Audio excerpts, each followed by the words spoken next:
Good afternoon, ladies and gentlemen. Thank you very much for being here today. It's my pleasure to introduce Secretary of Defense Lloyd Austin III and Chairman of the Joint Chiefs of Staff, General Mark Milley. The Secretary and the Chairman will deliver opening remarks and then have time to take a few questions. Please note that I will moderate those questions and call on journalists. Given our tight schedule, I'd ask that you please limit your follow-ups to give your colleagues a chance to ask their questions, and I appreciate your assistance with this. With that, I'll turn it over to Secretary Austin. Thanks, Patrick. Good afternoon, everyone, and thanks for being here. We've just wrapped up our 13th meeting of the Ukraine Defense Contact Group, and it once again demonstrated the unity and the resolve that have characterized this group ever since our very first meeting. We continue to be inspired by the Ukrainian people. As I told the contact group today, the missile strike that hit a residential building in Kryvyi reminded us all of the senseless suffering that the people of Ukraine have endured. But they remain undaunted, and so do their leaders. We were fortunate to be joined yet again by my good friend, Ukrainian Minister of Defense, Oleksiy Reznikov. As always, this contact group benefits hugely from hearing firsthand from him and his team about the state of the battlefield and Ukraine's most urgent needs. As I've told Oleksiy, we have great confidence in the training and the capabilities of the Ukrainian armed forces, thanks in large part to the tireless and combined work of the contact group's members. Now, we all know that the Ukrainians have been engaged in a tough fight to defend their sovereign territory and take back the occupied territory. And we have all seen the skill and courage of Ukraine's defenders ever since the start of Russia's invasion. Of course, we've given Ukraine's forces important training and impressive capabilities. But war is fluid, dynamic, and unpredictable. Ukraine's fight is not some easy sprint to the finish line. And our message remains clear. We will stand by Ukraine for as long as it takes. Now let me talk a bit more about today's contact group. In addition to the briefings from Ukraine, we heard from the leaders of U.S. European Command, and they briefed us on future training plans, as well as efforts to maintain and sustain the equipment that we've already provided, and to ensure that Ukraine can do so for future equipment as well. We also heard from our friends from Germany and Poland on their work sustaining Ukraine's new Leopard tanks. And our colleagues from the Netherlands and Denmark shared the progress that they've made on plans to train Ukrainian pilots on fourth-generation fighter aircraft, including F-16s.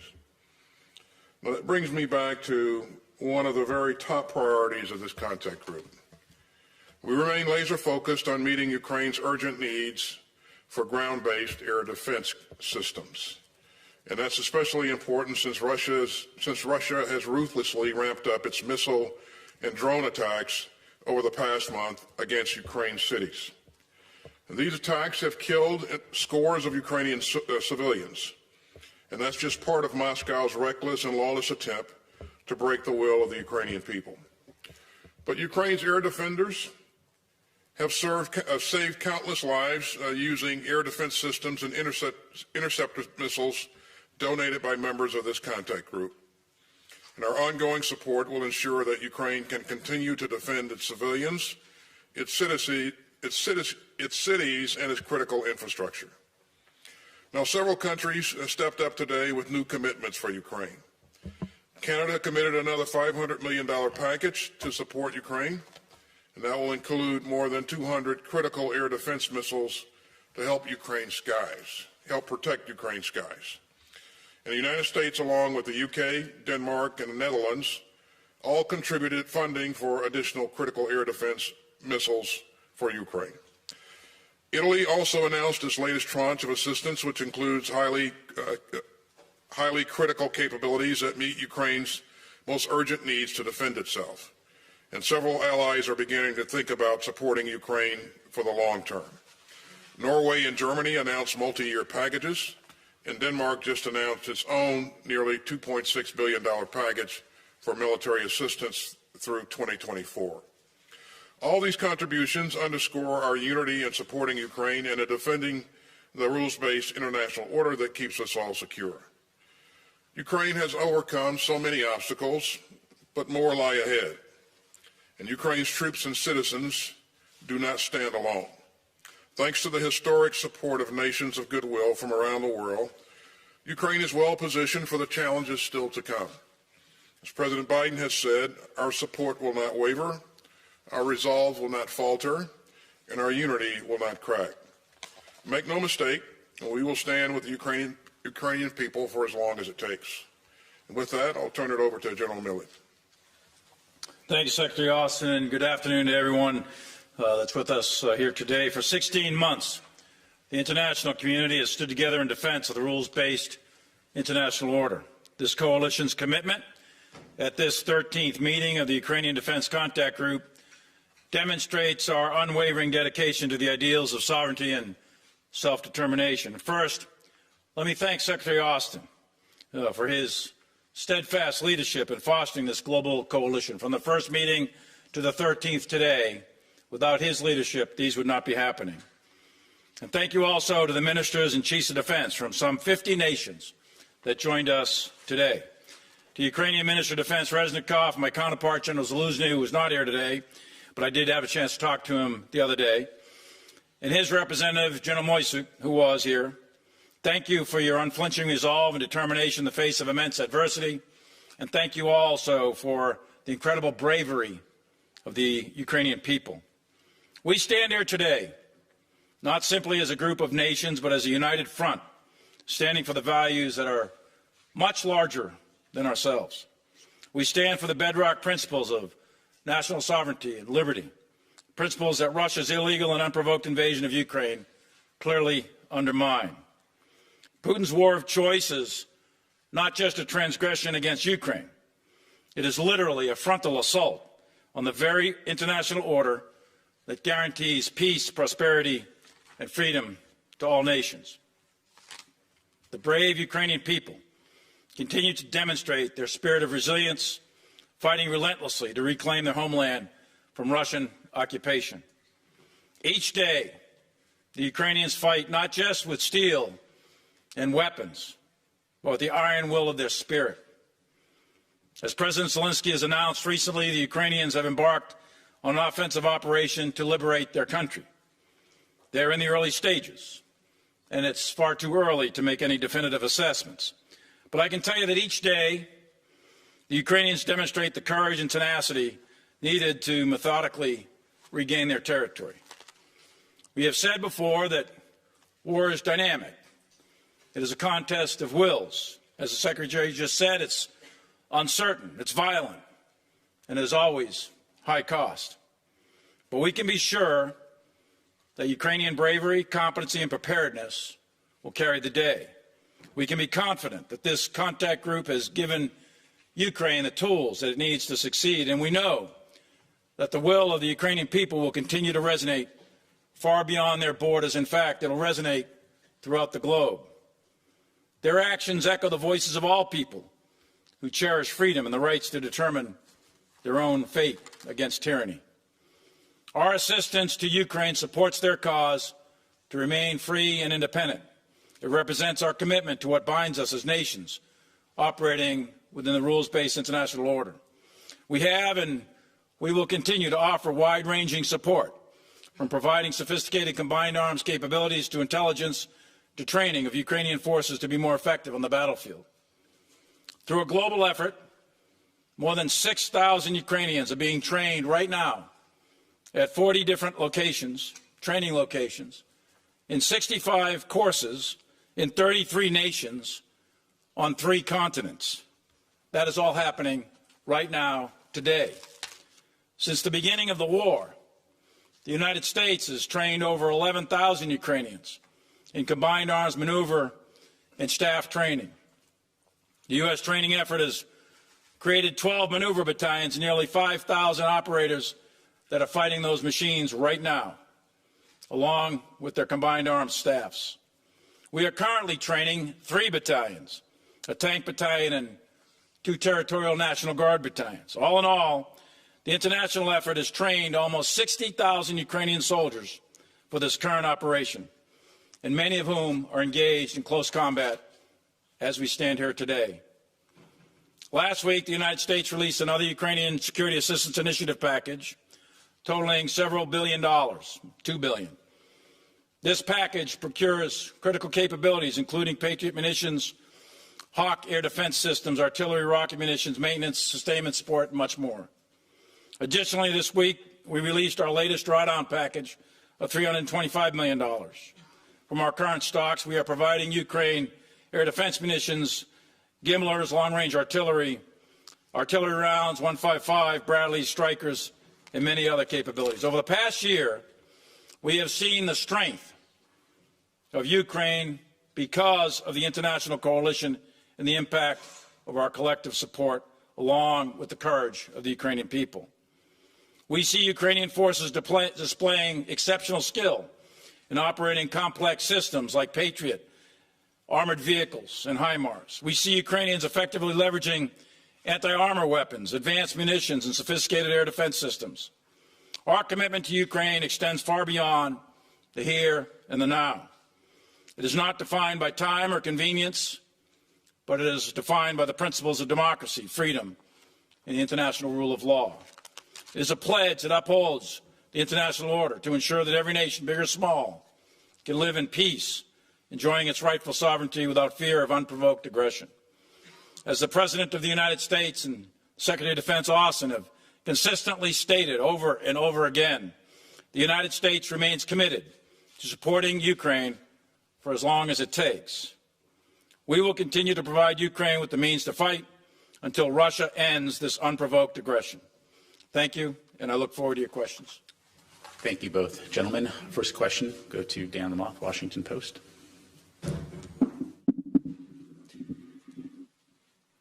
Gentlemen, good afternoon. Thanks for your time today. Question for Secretary Austin, please. We've started to see battlefield losses in this Ukrainian counteroffensive emerge online and otherwise. To what degree do they concern you? And do you anticipate additional commitments of U.S. fighting vehicles to bolster the counteroffensive as it moves forward? And then for General Milley, in light of this counteroffensive, there's the expectation that this could be a grinding, bloody slog that takes many months. To what degree and what kind of patience do you anticipate will be necessary, not just for Ukrainians, but the American people and taxpayers, and the military alliance that is supporting Ukraine as this goes on? Thank you. Thanks, Dan. Regarding battlefield losses of vehicles and equipment, this is a war. So we know that there will be battle damage on both sides. What's important is that, the Ukrainians have the ability to recover equipment that's been damaged, repair where possible, get that equipment back into the fight. And also that we have the means to continue to push capability forward. So there will continue to be battle damage. I think the Russians have shown us that same 5 vehicles about 1,000 times from 10 different angles. But quite frankly, the Ukrainians still have a lot of combat capability, combat power. So as you've indicated, this will continue to be a tough fight as we anticipate it. And I believe that the element that does the best in terms of sustainment will probably have the advantage at the end of the day. So our focus is on making sure that we continue to push forward what Ukraine needs in order to be successful. So Dan, it would be very premature to put any estimates of how long time on an operation of this magnitude. There are several 100,000 Russian troops dug in prepared positions all along the front line, and Ukraine has begun their attack, and they are making steady progress. This is a very difficult fight. It is a very violent fight, and it will likely take a considerable amount of time and at high cost. But at the end of the day, as Napoleon once said, the moral is to the physical is 3:1. And the Ukrainian morale, their leadership, their skill, their tenacity, their resilience is very high. The Russians, on the other hand, their leadership is not necessarily coherent. Their troops' morale is not high. They've been sitting in defensive positions. Many of them don't even know why they're there. So we'll see. It's too early to tell, but we'll see how this plays out. Thank you, gentlemen. Let's go to the back here. ZDF, Florian Neuhan. Thank you very much. Florian Neuhan from German TV, ZDF. Secretary Austin, one question.